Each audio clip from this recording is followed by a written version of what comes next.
Good day, everybody. Charmaine Miller here, your running partner on this journey of continual learning and personal growth. Let me ask you a question. Have you ever been deep into marking when you look up in a state of panic because it hits you that your final exam questions need to be submitted to the office by the next day? You then quickly glance over the list of required topics in several subject areas only to be reminded that your students are behind schedule. Major content has yet to be touched. Dejectedly, you switch your gaze to 3 other mounds of books perched unassumingly on the counter, pleading with you to evaluate them also. As if all of that isn't enough, like a lightning bolt, it hits you that your class's assembly is next week and you haven't even started to plan for it. Help! Does this sound familiar? I mean, did I tell your story version or, something close to it? Perhaps you may not have as many things going on, but that large class size or the larger than normal class size that you have might make it feel as though it is. Well, I know that kind of scenario very well because I've been right there many, many times as it neared the end of the term. But over the years, I've discovered a few things that help me to survive, and maybe you might find that they'll work for you too. First off, you have to be deliberate with doing whatever it takes to stay in good health. This one is a biggie. Have you ever noticed that coming close to the end of the term, your body starts to feel extremely fatigued? You keep getting pushed on the side, or you push your health aside. You keep on saying things like, I just have to finish this, or I just need to get that done. And you're saying all these things to yourself while you're coughing on the side or wheezing. And you do so at the expense of your physical well-being. Recently I visited several schools, and in each one there was a teacher not doing well. And the amazing thing about it is they were still at school. Wow, talk about commitment.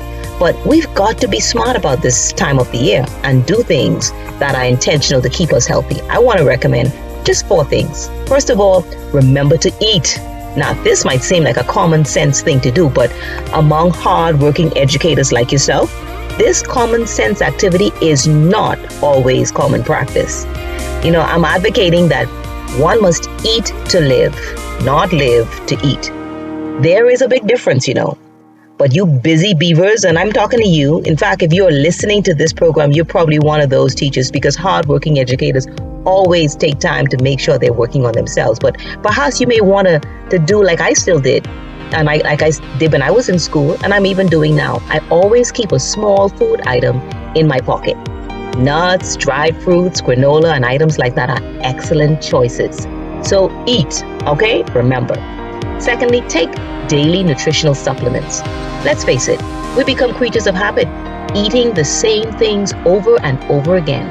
This means we seldom get the nutrition our bodies desperately need. So get a good organic nutritional supplement and consume it every day. Third, get in your sleep time. Now, I have to be honest and say that this is the part I am still working on. Wah, wah, wah. But we have to get in enough sleep if we want to perform at our best. Sleep is the time when our body helps us to rebound from the stress of the day and helps us to refuel to be ready for the next. In fact, muscles are torn in the gym, fed in the kitchen, but they are built in the bed as we sleep. So if you can't get in a full 7 hours one night, see if you could slip in a quick nap that day. When you get home, just be sure it's not while you're in the classroom, okay? Yeah, take a nap, but not in the class. So get your sleep. And the final suggestion to help us with staying healthy around this time of the year is exercise. Exercise at least 3 times per week. Now, this doesn't have to be intense, high-impact aerobics, but you've got to move that body. Work that body, Try walking up and down a flight of stairs a few extra times, or jog from room to room in your house. I do that a lot. Or maybe just park further away from the door in the shopping mall, or park further away from your classroom at school. Make sure you're taking a few extra steps. Just be deliberate, because exercise not only changes your body, it changes your mind, your attitude, and your mood. So get a step in and exercise. There you have it, 4 quick things we can do Very simple to help us stay healthy during this time, very intense time of the year. Remember to eat, take daily nutritional supplements, get in your sleep time, and exercise at least 3 times per week. You'll be surprised just how effective you'll be at the end of the term if you follow these same common sense suggestions. If you found this video helpful, please like and share it with a colleague or friend and invite them to subscribe to this channel and like our Facebook page. Then join the conversation while you're there. In the meantime, let's choose to keep learning and growing, because what we learn becomes a part of who we are. And like Einstein said, once we stop learning, we start dying. So, never stop learning, because life, as you know, never stops teaching.